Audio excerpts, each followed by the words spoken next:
Eh, el día de hoy vamos a revisar un tema vigente porque nuestra población pues está aumentando de años y años y años, el promedio de vida cada vez aumenta.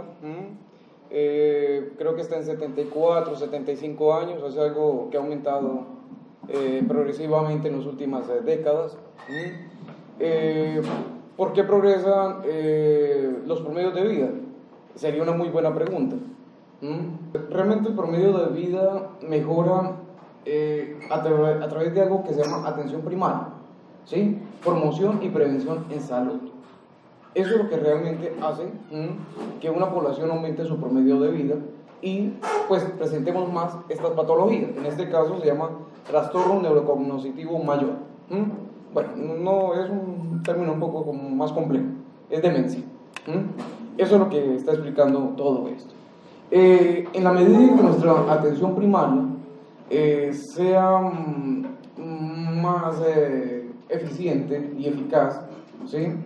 Esto se va a dar con mayores resultados en el transcurso de las décadas, de las últimas décadas. Eso es lo que va a generar el bienestar de nuestros adultos mayores.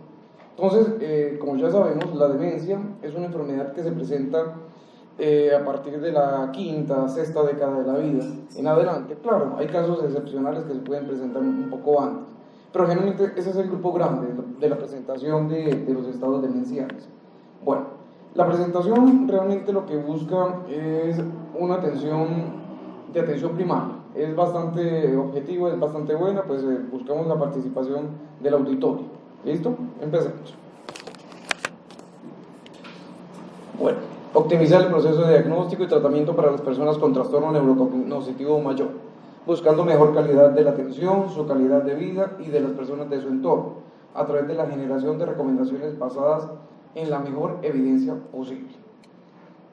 Grupos que se consideran: hombres y mujeres de cualquier edad con trastorno neurocognitivo debido a enfermedad de Alzheimer, enfermedad de Parkinson y trastorno neurocognitivo mayor debido a enfermedad cerebrovascular, que se encuentran en cualquier estadio clínico. ¿Por qué estas tres patologías? Porque realmente y estadísticamente son las que más se presentan. Tenemos que la enfermedad de Alzheimer se presenta en alrededor de un 60%. Posteriormente le sigue la enfermedad de las demencias vasculares. Estas son las de presentación muy frecuente. ¿Se acuerdan que hay una escalita que se llama escala de funcionamiento global? Que va de 1 a 6. 6 pues obviamente es muerte.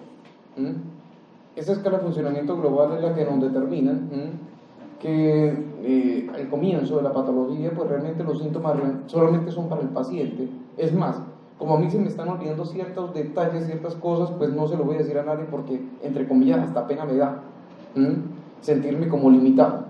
En el estadio 2, los eventos cada vez son más frecuentes, incluso generan ya malestar en la persona. En el estadio 3, las personas que están alrededor, generalmente son familiares, se dan cuenta. Ya no pueden mandar al abuelo a hacer, no sé, a pagar el recibo de la luz al centro, porque tiene problemas para llegar, tiene problemas para devolverse. Bueno, entonces se vuelven muy limitados, ya la gente se da cuenta. Es algo muy grande el compromiso de memoria. Tiene compromiso de memoria de trabajo, ¿sí? Es decir, estamos hablando de memoria anterógrada. Memoria anterógrada tiene una subdivisión que se llama memoria de trabajo. Como su nombre lo dice, la memoria de trabajo me dice dónde yo dejo el control, dónde dejo el lapicero, dónde dejo la llave de la casa, del carro. Bueno, ahí es donde empiezo a tener esos compromisos. Aquí es donde tenemos que preguntar cómo se está presentando esos olvidos, qué se le está olvidando. Porque es que el abuelito se acuerda todo de lo que sucedió hace 30 o 40 años, con lujo de detalles. ¿Sí? ¿Para qué se encuentra más o menos? Ejemplo, en las otras demencias, ejemplo, la frontotemporal y las que no vamos a trabajar en el día de hoy, no tienen ese compromiso tan marcado. En las demencias frontotemporales, que son mucho menos, que son como el 15% de las demencias, tienen más compromisos de las afasias. Se les olvida cómo se llama un control, cómo se llama, no sé, un escritorio. Entonces tenemos el compromiso de denominar objetos, ¿sí? Más la memoria de trabajo, realmente pues el comienzo está bastante conservado. Entonces aquí empezamos a tener ese compromiso. En la escala de funcionamiento global, en la fase 4, ¿sí? El compromiso es tan marcado que ya la familia da el acompañamiento de forma casi que instintiva al abuelo porque se le están olvidando muchas cosas. Entonces si va al centro, siempre lo manda con un acompañante. Muchas veces empiezan a tener ciertos estados delirantes muy cortos. Tienen soliloquios, hablan solitos, lo dejan en la silla y empieza a hablar solito. O si va a hablar con alguien, empieza a hablar como si estuviera ubicado en el pasado, que es lo más típico del paciente con demencias tipo Alzheimer. Aquí es donde empiezan a darse cuenta estos síntomas más grandes, mucho más grandes, ¿sí? Empiezan a aparecer estados delirantes, alucinaciones. En el estado 5 ya pierden el control de los esfínteres, ¿sí? Grabemos eso, ¿sí? Estado 5, control, pérdida de los esfínteres en la gran mayoría de los pacientes. Muchas veces aparecen conductas bizarras. Conductas bizarras que empiezan a manipular de heces, empiezan a tomar agua del inodoro, o empiezan a hacer chichi en la sala de la casa, y cosas por el estilo. En el estadio 6 el compromiso es muy severo, realmente permanece mucho más tiempo en la cama, las praxias ya no existen, es decir, yo ya no puedo caminar, muy probablemente tenga que andar en silla de ruedas de forma permanente. Entonces, realmente esto, el anamnesis, preguntemos mucho, ¿qué es lo que pasa con la conducta normal del abuelo? Esa persona que muchas veces han convivido con ustedes incluso, y ustedes ya saben quién es él. Y cuando ustedes empiezan a notar eso, bueno, algo está sucediendo. Vamos a hacer un seguimiento. Eso es lo que realmente empezamos a hacer en demencias.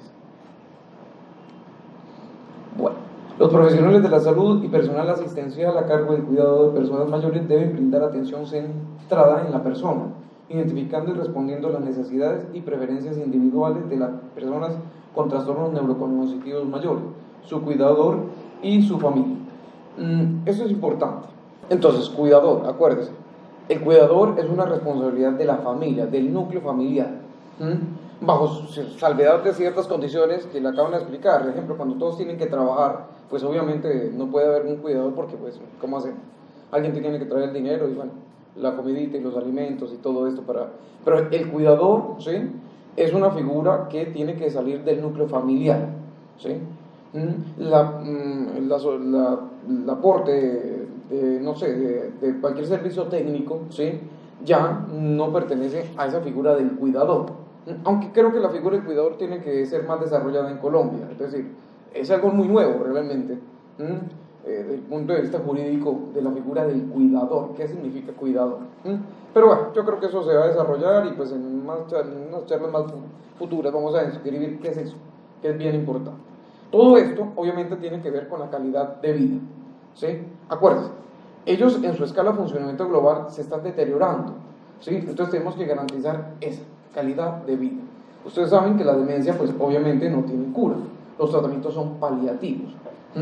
Ahora, si ustedes hacen un diagnóstico muy temprano, podríamos, ¿sí?, tratar de retrasar la evolución natural de la enfermedad. En Alzheimer, el promedio de vida, el promedio de evolución de la enfermedad está entre 8 y 12 años. Puede variar por ciertos cuidados ocupacionales, nutricionales, de condiciones básicas de salud, pero generalmente es eso, entre 8 y 12 años, ¿sí?, de acuerdo al componente genético que tenemos dentro de la familia. Pero generalmente buscamos eso, calidad de vida. Los profesionales de la salud y personal asistencial a cargo del cuidado de las personas mayores deben usar un lenguaje apropiado, ajustado a la capacidad del individuo y sus familiares, de manera que permita entender y retener la información. Esto es importante, ¿sí? Ser claros con lo que estamos diciendo. Tal vez lo más común es que se diga es que tiene demencia senil. El consentimiento informado debe incluir, en el caso de una persona con trastorno neurocognitivo mayor, aspectos relacionados con asuntos financieros, atención de la salud, voluntad anticipada. Si la persona carece de la capacidad para tomar una decisión, debe seguir la legislación o normatividad nacional existente y vigente. Ahorita estamos hablando aquí con el colega. En nuestro país, creo que ahorita Colombia pasó a ser el segundo país en abogados del mundo. Entonces, pues ustedes ya podrán imaginar qué es lo que está ocurriendo. Si usted va a vender una casa, usted tiene que demostrar que tiene la capacidad para vender la casa, ¿sí? Pero si no puede vender la casa, también tiene que demostrar que no puede vender la casa. Y eso pues hay que certificar a través de neurología o de psiquiatría que usted tiene una discapacidad mental. Es algo muy complejo. Esto se ha prestado para muchas cosas. Yo trabajé en medicina legal y entonces iban los hijos, ¿sí?, diciendo que el abuelito, que el papá tenía una enfermedad mental y que no podía vender la finca, entonces pues les correspondía a ellos vender la finca, para que se den cuenta. Es algo muy complejo. La información proporcionada por la persona con trastornos neurocognitivos mayor debe tratar de manera confidencial. Los profesionales de la salud y personal asistencial a cargo del cuidado de personas mayores deben discutir con el paciente cualquier necesidad de compartir información. Acuérdense. Solo en circunstancias excepcionales, por ejemplo, cuando los profesionales tienen el deber de cuidar, la información confidencial debe ser revelada a otros sin consentimiento del paciente. Sin embargo, a medida que la condición progresa y el paciente con trastorno neurocognitivo mayor se vuelve más dependiente de la familia o cuidadores, la decisión sobre el intercambio de información debe hacer en el contexto de la capacidad del paciente. Esto es algo muy complejo, ¿sí? ¿En qué momento se puede socializar y en qué momento no? Dense cuenta, son pacientes que se están deteriorando las funciones mentales, ¿sí? Entonces aquí hay que hablar mucho con las familias, ¿sí?, acerca de estos diagnósticos, de estas definiciones y lo que acarrea este diagnóstico, ¿sí? Siempre prima la confidencialidad del diagnóstico. ¿Listo? Si el lenguaje o la cultura son una barrera para acceder o entender el servicio, el tratamiento y la atención, los profesionales de la salud y personal asistencial a cargo del cuidado de personas mayores deben proporcionar a la persona con trastorno neurocognitivo mayor sus cuidados a sus cuidadores y familiares, información en el idioma preferido y en un formato accesible, intérpretes profesionales, intervenciones en el idioma preferido. Esto pues es lo que siempre tenemos que hacer. Tenemos que hablar con un lenguaje claro, que nos puedan entender, tratar de limitar el tecnicismo en la comunicación con los pacientes. Sí, sobre todo hay ciertos estratos, ciertos niveles de formación que no permiten entender muchas cosas de esto. ¿Sí? Si ustedes hablan de un trastorno neurocognitivo mayor, pues, pero si ustedes hablan de demencia, dense cuenta, y significa lo mismo. ¿Sí? Aquí es donde tenemos que de pronto tratar de pensar como piensa el otro, el familiar del paciente, para que nos pueda comprender un poquito qué es lo que está sucediendo. Las personas con trastorno neurocognitivo mayor no deben ser excluidas de ningún servicio de atención médica debido a su diagnóstico, cualquiera que sea su edad. Los profesionales de la salud deben considerar la necesidad del individuo y proporcionar información en un formato que sea accesible para las personas con todos los niveles de alfabetización, teniendo en cuenta la necesidad específica de las personas con alteración en la producción o comprensión del lenguaje o una discapacidad intelectual. Siempre tenemos que entregar esta información de tal forma de que lo que yo pueda decirle, el otro me lo pueda interpretar. Esto es algo importante. Muchas veces los pacientes hasta se confunden con una orden médica y cómo le mandan las dosis, ¿sí? Aquí tenemos problemas, ¿sí? Ejemplo, en demencia tenemos un medicamento que ustedes lo conocen, que se llama inhibidor reversible de colinesterasa. Yo creo que ustedes conocieron a Abner Lozano. ¿Se acuerda que es un inhibidor irreversible de la colinesterasa? De glucógeno. ¿Sí? ¿Se acuerda que el doctor Abner Lozano decía, cuando ustedes vean que llega el paciente, y pues ya haya la evidencia, porque muchas veces llegan con el paciente, llegan con el tarrito de Neupon, con la marca, ¿no? Entonces lo primero que hay que hacer, bañarlos. ¿Sí? Ese organofosforado se acumula en grasa. ¿Sí? Pues ese mismo problema tenemos con los parchecitos. Si usted no rota el parchecito, ¿sí?, por consiguiente no va a llegar al cerebro, porque se va acumulando. Lo mismo pasa. Entonces se acuerda que hay que explicarle que usted tiene que ponerlo y va rotando todos los días, que después del baño es que se coloca, ¿sí?, que generalmente no lo ponemos en los sitios de gran cantidad de grasa porque, bueno, nunca va a llegar al cerebro. Estamos hablando de la colita, de los muslos, bueno, el abdomen, sino en la hora del dorso para arriba, donde hay la cantidad menor de grasa y por consiguiente tenemos que llegar allá y bueno, funciona. Entonces, en cuenta, todo este lenguaje tiene que ser explicado, ¿sí? Explicándole de todos los puntos, porque si no, esto no funciona, ¿sí? Para que se den cuenta lo importante, de hablar claro, no sé, en la terminología de ellos, no es la mía, para que esto sea bueno, ¿sí? Y los resultados, pues obviamente sean visibles por parte de las familias que realmente van a exigir eso, resultados. Bueno, las personas con trastornos neurocognitivos mayores a temprana edad tienen necesidades únicas. Los prestadores y aseguradores deben adaptar sus servicios con el fin de asegurar que sean adecuadas para la edad y atender las necesidades de los pacientes con trastornos neurocognitivos mayores a temprana edad, sus cuidadores y familiares. Aquí aparece algo interesante, a temprana edad. Es más, esa edad va a ser objeto de modificaciones a futuro, ¿sí? A nivel mundial, el promedio de vida en todos los países van a mejorar, entonces obviamente va a cambiar. Bueno, son los 65 años, ¿sí? Para arriba o 65 años para abajo yo puedo clasificar como de presentación temprana o tardía.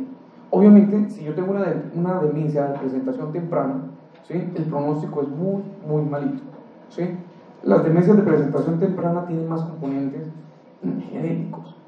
Realmente esa persona que tiene demencia a muy temprana edad, usted habla con él y van a encontrar como 3 o 4 personas más en la misma familia con demencias, ¿sí? Sobre todo todas las tautopatías, ¿sí? Toda la presentación de proteínas tau intracelulares van a presentar este componente, que es bien importante. Entonces, aquí es donde tenemos que identificar si es temprano o si es tardía. Obviamente el paciente que presenta una demencia temprana, pues necesita más asistencia. El servicio de cuidadores tiene que ser muy eficiente, porque el compromiso va a ser muy severo. Las demencias que se presentan a edad temprana evolucionan más rápido y la mortalidad se da a más temprana edad. Para que se den cuenta las consecuencias, simplemente con la presentación. Los servicios de salud que presten atención a la población indígena con trastorno neurocognitivo mayor deben ser culturalmente sensibles y utilizar traductores e intérpretes culturales cuando sea necesario, particularmente durante la evaluación, el comunicar el diagnóstico y obtener el consentimiento. Los servicios sanitarios necesitan reconocer y responder a la necesidad cultural y lingüística de la persona, es lo que hemos hablado. No se deben realizar exámenes de rutina para detección temprana del trastorno neurocognitivo mayor en la población general.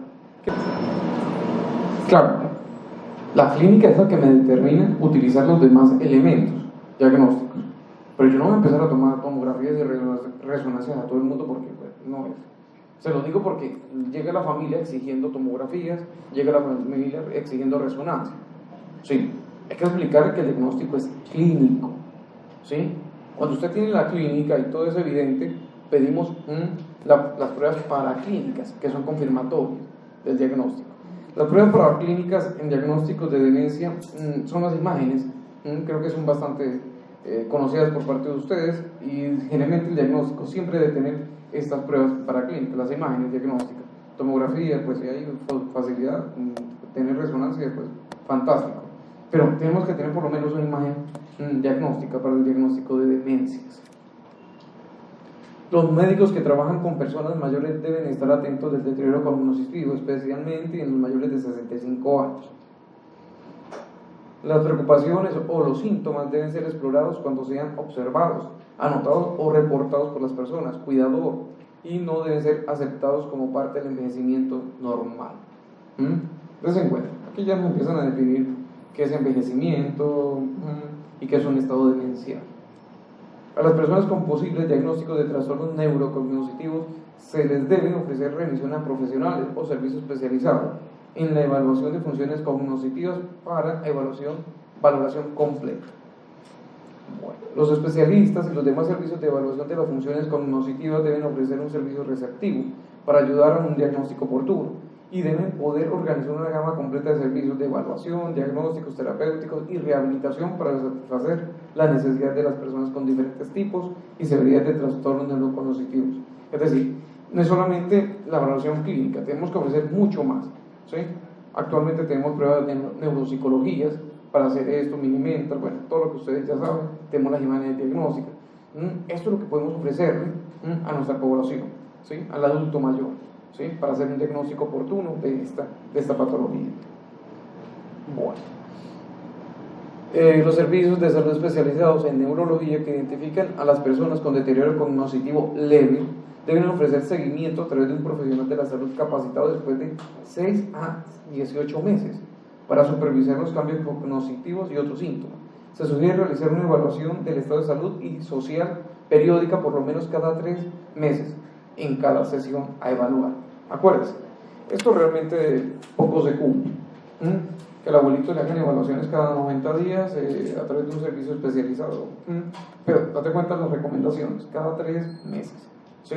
Si ustedes ven que el paciente no ha sido valorado por neurología, bueno, hagamos la remisión, ¿sí? Para tratar de cumplir esto, que es el seguimiento ya de la patología.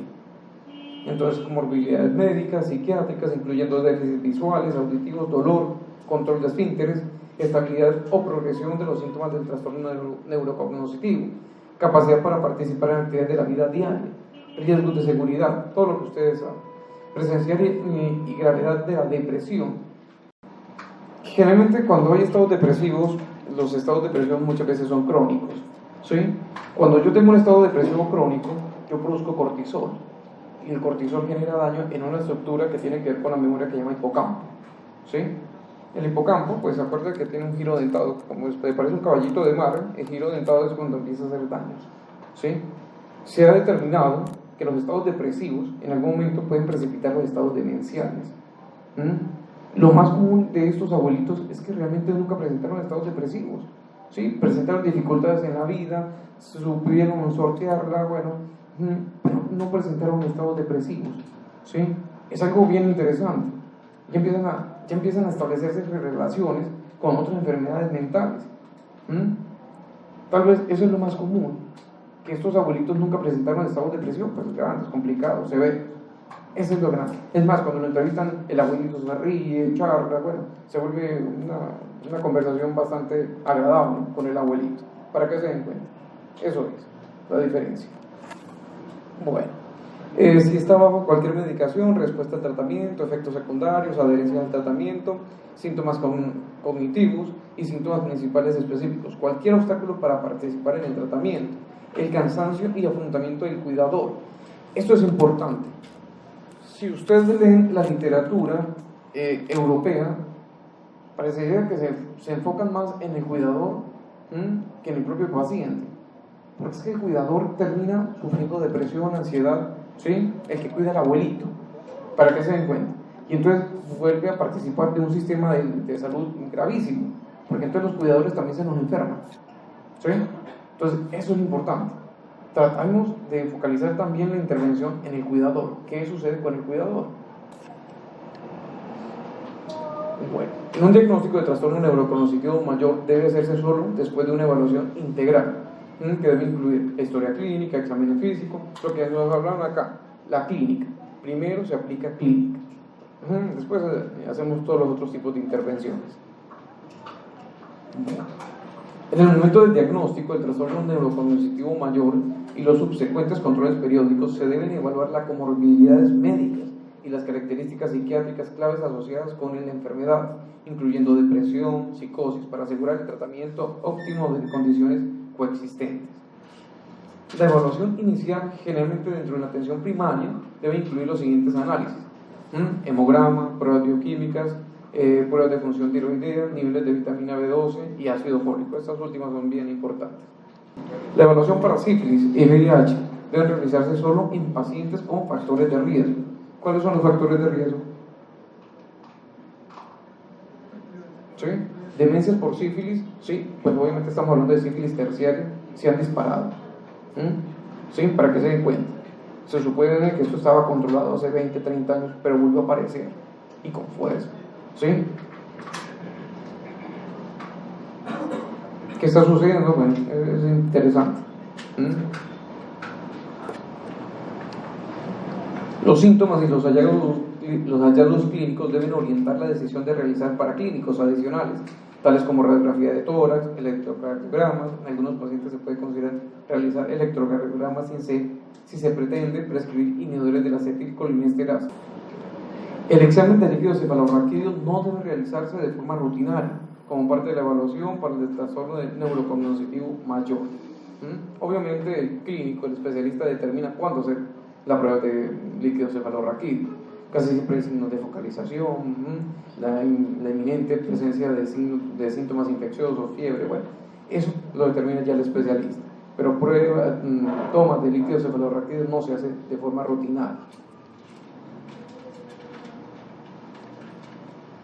Bueno. El electroencefalograma no debe realizarse de forma rutinaria como parte de la evaluación del trastorno neurocognoscitivo mayor.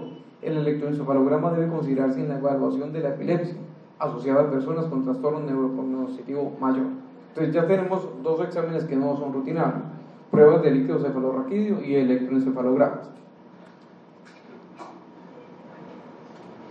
Biopsias cerebrales con fines diagnósticos deben considerarse solo en personas altamente seleccionadas cuyos trastornos neurocognoscitivos mayores se piensan que eso es derivado de una condición potencialmente reversible, que no se pueden diagnosticar de ninguna otra manera, como demencias por consumo de alcohol, hipotiroidismo, deficiencia de vitamina B12 y entre otras.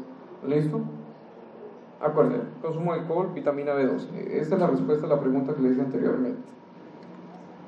Bueno, obviamente no necesariamente es por el consumo de alcohol. Las cirugías bariátricas generan mucha deficiencia de vitamina B12. ¿Se acuerda que alteran la absorción en el duodeno? Bueno. Actualmente se están evaluando muchas tecnologías de diagnóstico. Bueno, esto ya es algo de ciencia ficción, pero bueno, existe. La evaluación clínica cognoscitiva que se realiza en individuos con sospecha de trastorno neurocognoscitivo mayor debe incluir una prueba que utilice un instrumento válido y confiable, es decir, una prueba técnica. Los profesionales de la salud deben tener en cuenta otros factores que influyen en el desempeño del individuo, como por ejemplo edad, nivel educativo, funcionamiento previo, alteraciones en la comprensión o en la producción del lenguaje, impedimentos auditivos o visuales.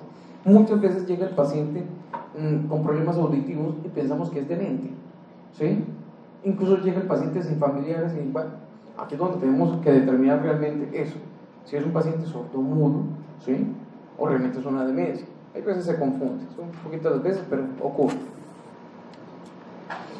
Bueno, estas son las pruebas técnicas: el Mini-Mental, el examen de estado Mini-Mental, las escalas de cognición, de la evaluación de la enfermedad de Alzheimer, son un poquito más elaboradas. Son test de muchas preguntas, ¿sí? Porque sean más de 100 preguntas que se hacen en un Mini-Mental para el desarrollo de este diagnóstico, pero se pueden utilizar, ¿sí? En ciertos casos. Incluso cuando tenemos que certificar cierto estado de discapacidad mental, estas pruebas tienen un gran valor, porque nos dan algo objetivo, ¿sí? Cuando el proceso jurídico, pues no es solamente el concepto clínico, porque el concepto clínico, a pesar de los conocimientos, tiene un cierto componente subjetivo. Entonces aquí vienen estas pruebas que son de gran importancia: escala de valoración psicogeriátrica, valoraciones cognitivas de Montreal, batería de valoración frontal, y todas las otras pruebas. La mejor evaluación cognoscitiva disponible se debe realizar siempre para el diagnóstico del trastorno neurocognoscitivo mayor. En la evaluación de las personas con sospecha del trastorno neurocognoscitivo mayor se deben realizar una imagen estructural, lo que habíamos hablado, tomografías o resonancia, para excluir otras enfermedades cerebrales y ayudar a establecer el diagnóstico de subtipo, y a menos que el juicio clínico lo indique inapropiado. La tomografía por emisión de positrones, bueno, eso es más complejo. Bueno, el diagnóstico de trastorno neurocognoscitivo mayor debe ser comunicado al paciente por un médico especialista. El especialista o el médico general deben ser honestos y respetuosos y utilizar un enfoque individualizado al comunicar el diagnóstico a la persona con trastorno neurocognoscitivo mayor y a sus cuidadores y familiares. Bueno, el especialista o el médico general deben reconocer que los pacientes tienen derechos a conocer o no su diagnóstico. En el caso en que el paciente con trastorno neurocognoscitivo mayor indique que no desea conocer su diagnóstico, su voluntad debe ser respetada.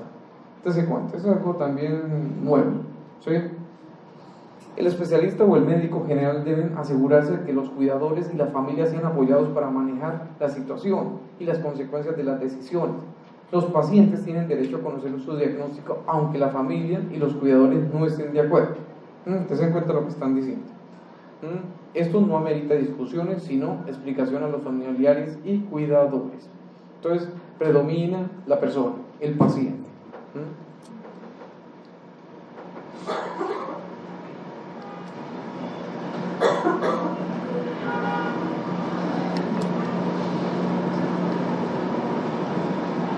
El especialista o el médico general debe ser consciente de que las personas con antecedentes de depresión y o autolesión pueden estar en riesgo particular de depresión o suicidio después de un diagnóstico de trastorno neurocognitivo mayor, en particular en los primeros meses después del diagnóstico, aunque se cree que tales reacciones son infrecuentes.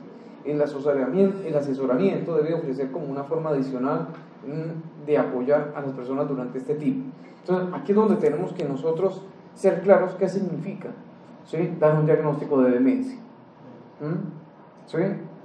Cuando uno dice usted tiene demencia, tal vez no valoramos las consecuencias y, no sé, la trascendencia que esto puede tener, que pueden ser graves, pueden ser complicadas. ¿Sí?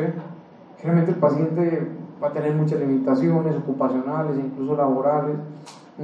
Muchos abuelos, ustedes se dan cuenta que quieren seguir, están pensionados y quieren seguir trabajando. ¿Sí? Cuando usted le da un diagnóstico de esto, bueno, es como acabarle la vida. Eso es lo que se tiene que explicar. ¿Sí?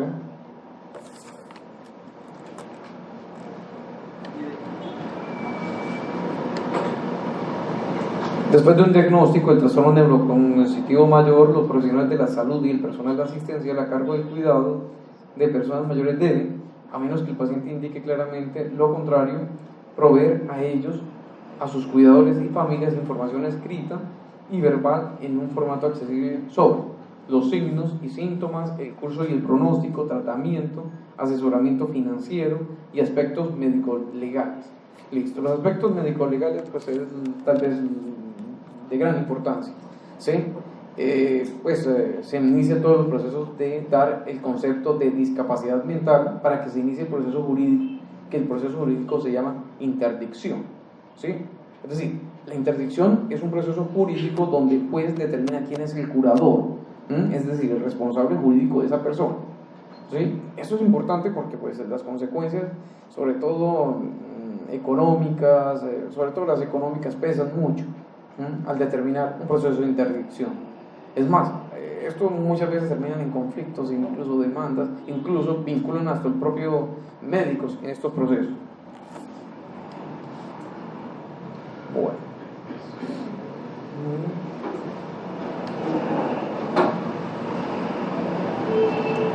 Los profesionales de la salud y personal asistencial al cargo del cuidado de las personas mayores deben asegurarse que la persona con trastorno neurocognitivo mayor, sus cuidadores de familia reciben información escrita. Bueno, eso ya lo se ve.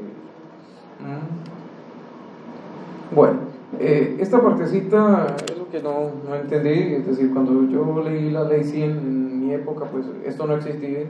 Esa abreviatura significa prestadoras de beneficios, algo así. Yo la verdad no manejo porque son las mismas EPS. ¿Pero tienen algún funcionamiento, alguna aplicación específica? Eso, pues la función de prestar de brindar la atención del plan de beneficios, de lo que era anteriormente llamada al POS. Correcto. Bueno, listo. Basados en una evaluación integral que incluye la historia de vida de la persona con trastorno neurocognitivo mayor, circunstancias sociales, familiares, metas, preferencias, así como las necesidades físicas y mentales, las rutinas y nivel actual de funcionamiento y habilidad. Yo pensé que era como una especie de programa específico para demencias. Sí, yo la verdad quería que me aclararan un poquito eso. Bueno, entonces, las mismas EPS deben garantizar la prestación coordinada de servicios de atención de salud para las personas con trastorno neurocognitivo mayor. Esto debería incluir un plan de atención desarrollado, asociado con la persona, que tengan en cuenta las necesidades cambiantes de las personas, revisiones formales del plan de atención y una frecuencia acordada entre los profesionales involucrados y la persona con trastorno neurocognitivo mayor. Aquí de pronto tenemos que ser un poquito más flexibles. Si la persona viene, no sé, del Putumayo, ¿sí?, para hacer una evaluación por neurología o por psiquiatría, pues yo sé que son 12 horas, yo sé que en invierno se complica, tal vez esas 12 horas se convierten en 16 o en 18 horas, entonces no vamos a hacer los controles incluso que decían que eran cada 3 meses. Eso es lo que ustedes de pronto tenemos que ser un poquito flexibles y bueno, hay muchas condiciones que no podemos controlar. Entonces aquí es donde uno puede dilatar un poquito ese control. Bueno. Herramientas virtuales de apoyo a decisiones para mejorar el diagnóstico y manejo de la demencia. Bueno. Presenciar por algún experimento de cuidado, programas durante varias sesiones, involucrar mentores o apoyo de algún con experiencia en el cuidado del paciente. Ahora ya hay una formación de cuidadores de pacientes de tercera edad que los brindan incluso las escuelas de enfermería. Eso es algo relativamente nuevo, ¿sí? A eso hablan ellos, ¿sí? De incluso que ya hay una especie de formación casi que técnica para el cuidador, que es importante. Cómo hacer la manipulación, cómo apoyar, cómo hacer el cuidado del abuelito en los baños, que es frecuente que se nos golpeen en los baños y el cuidador no dice nada. ¿Sí? Cuando se dan cuenta que a los 3 o 4 días como que se deterioró más, ¿sí? Y las personas que conviven con él, bueno, algo pasó porque... ¿sí? Entonces, esta formación continua es bastante buena para el personal de ser cuidadores. ¿Cómo yo puedo levantar a un paciente? ¿Cómo no debería de apoyarlo? ¿Sí? ¿En qué momento yo debería prestarle más atención a la movilización del paciente? ¿Cómo utilizar una silla de ruedas? Los caminadores, ¿sí? Yo por ratos veo que el caminador es como más un riesgo que un factor protector para el abuelito. Eso es lo que se debe trabajar con estos grupos.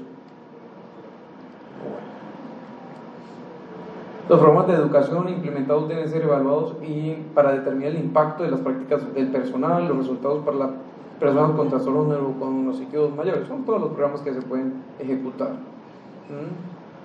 Hidratación, adecuado mantenimiento de una dieta saludable, equilibrada. Las personas con trastornos neuropsiquiátricos mayor deben tener un peso monitorizado. Bueno, todo lo que ustedes ya más o menos identifican. Las personas con demencia deben ser fuertemente animadas a hacer ejercicio. La evaluación y consejos de fisioterapeutas o fisiólogos de ejercicios pueden ser indicados. Intervención de tipo terapia ocupacional que incluya, ¿sí? Evaluación, modificación, prescripción tecnológica para la movilidad asistida, lo que estaba comentando. Esto es importante, ¿sí? La movilidad en el abuelito, ¿sí? Muchas veces tenemos problemas de sedentarismo serio, y entonces ya no es un problema mental, sino que es un problema hasta de gastroenterología, porque el paciente hace impactación fecal, y bueno, esto se nos vuelve otro problema gravísimo, simplemente por la no movilización del paciente.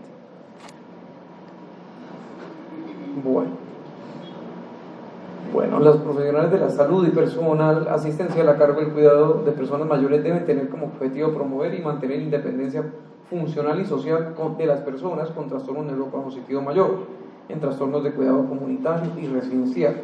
La intervención debe abordar las actividades de la vida diaria que maximizan la independencia, la función y la responsabilidad. La intervención debe incluir coherencia del personal de atención, estabilidad del entorno, flexibilidad para adaptarse a cambios. El abuelito no va a ser siempre el mismo abuelito, él se va deteriorando, ¿sí? Siempre va a ir cuesta abajo y bueno, esto va a ser más complejo. Cada vez va a necesitar más asistencia. Tal vez la asistencia va a ser al comienzo 8 o 12 horas, pero después se vuelve a las 24 horas, ¿sí? Que es medio complejo. La evaluación y la intervención en la medida en que sea posible con él o con los cuidadores para fomentar la competencia de autocuidado, prevenir el exceso de discapacidad, en particular apoyando a las personas con trastornos neurocognitivos mayores para conservar la independencia. El objetivo final, independencia. Se recomienda cualquiera de los 3 inhibidores de acetilcolinesterasa, donepezil, galantamina y ribastectina como opciones para controlar los síntomas de la enfermedad de Alzheimer. Acuérdense, se utilizan en estadios leves y moderados, ¿sí? En estadios severos, graves, realmente no utilizamos inhibidores de la acetilcolinesterasa, utilizamos los antagonistas del receptor NMDA. ¿Cuáles? Es más, muchos profesionales de gran experiencia realmente, exacto, glutamato, ¿sí? Son antagonistas de receptores de glutamato y se llama, pues en el comercio nos conocemos como memantina, ¿sí? De 10 miligramitos, ¿sí? Memantina, acuérdense, no es amantadina, es memantina, ¿listo? Este medicamento, muchos profesionales de gran experiencia en las grandes urbes ya no lo utilizan. Realmente están utilizando de entrada de una vez la memantina. Para que se cuenta cómo ha evolucionado todo esto. Obviamente pues tenemos ciertos efectos adversos con la memantina. Hay un efecto que todavía se estudia. Cuando uno utiliza la memantina, el paciente se vuelve más hiperactivo, ¿sí? Como una especie de hipomanía. Y muchas veces, incluso como empiezan a caminar más de la cuenta, se nos cae, ¿sí? ¿Sí? Eso es lo que muchas veces, muchas personas se frenan en la utilización de memantina en los estadios leves y moderados, pero generan más protección neurocognitiva. Esa es la gran ventaja, ¿sí? Entonces eso todavía se discute, muchos todavía no creen en el efecto protector de el inhibidor de la acetilcolinesterasa, además de los efectos adversos. Muchos presentan diarrea, dolores abdominales, por el efecto colinérgico que tiene. Y bueno, esto genera muchos efectos inconvenientes para los pacientes de una edad muy avanzada. Bueno, los inhibidores de la acetilcolinesterasa no deben ser prescritos para personas con deterioro cognitivo leve. Dense cuenta, esto tampoco no lo entendí, ¿sí? Uno le está diciendo que sí y el otro le está diciendo que no. ¿Sí? Tal vez las recomendaciones clínicas es que sí, realmente, leves y moderados, ¿sí? En estadios muy avanzados, cuando ya el paciente tiene pérdida de control de los esfínteres, cuando hay estados psicóticos, delirantes, permanentes, constantes, realmente el efecto va a ser leve, muy corto. Bueno, conductas y psicológicos, bueno, no lo podemos obviar. Bueno, las personas con trastorno neurocognitivo mayor que desarrollan síntomas conductuales y psicológicos por lo general deben ser tratadas usando enfoques no farmacológicos en primera instancia. La intervención farmacológica normalmente solo deben ofrecerse primero si la persona o el cuidador o la familia están gravemente afectados. Se sospecha de dolor con causa de un riesgo inmediato de daño a las personas con trastorno neurocognitivo mayor a otros. Si se utiliza en el manejo farmacológico, esto debe ser complementar, no reemplazar los enfoques no farmacológicos. Cuando hablamos de enfoques no farmacológicos, es terapia ocupacional, ¿sí? Eso se llama clínica de la memoria. Ustedes van a revisar en geriatría, ¿sí? ¿En qué consiste la clínica de memoria? Clínica de memoria es utilizar, ¿sí? Entre más uno tenga tela de donde cortar, pues eso me da mayor beneficio. Entonces, la clínica de memoria tal vez sería la primera intervención, ¿sí? Que yo debería de hacer. ¿Sí? Esa actividad ocupacional donde yo tenga esa funcionalidad de mi función, de todas mis actividades mentales superiores. Eso es lo que yo debería de tratar de hacer como manejo integral e inicial del adulto mayor. El manejo inicial de cualquier componente farmacológico deberíamos restringirlo hasta donde más se pueda, realmente.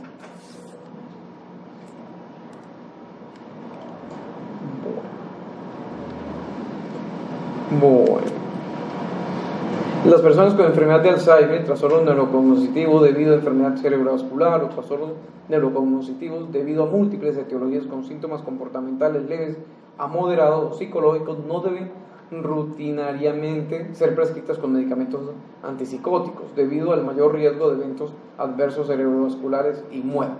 Esto es cierto, ¿sí? No es que a todo paciente agresivo, porque el abuelito se pone agresivo, vamos a colocarles antipsicóticos. Tal vez sería la última opción, ¿sí? ¿Se acuerda que los antipsicóticos atípicos generan algo que se llama síndrome metabólico? La gran mayoría de los abuelitos con demencia son pacientes diabéticos. Ustedes saben que eso aumenta la resistencia a la insulina, aumenta el colesterol, triglicéridos y genera un aumento o el progreso de la enfermedad vasculares y por consiguiente es un efecto adverso. Por eso no debería ser como el plan o la guía el manejo antipsicóticos de los pacientes con demencias en una edad bastante avanzada. Bueno, esta no la puedo leer.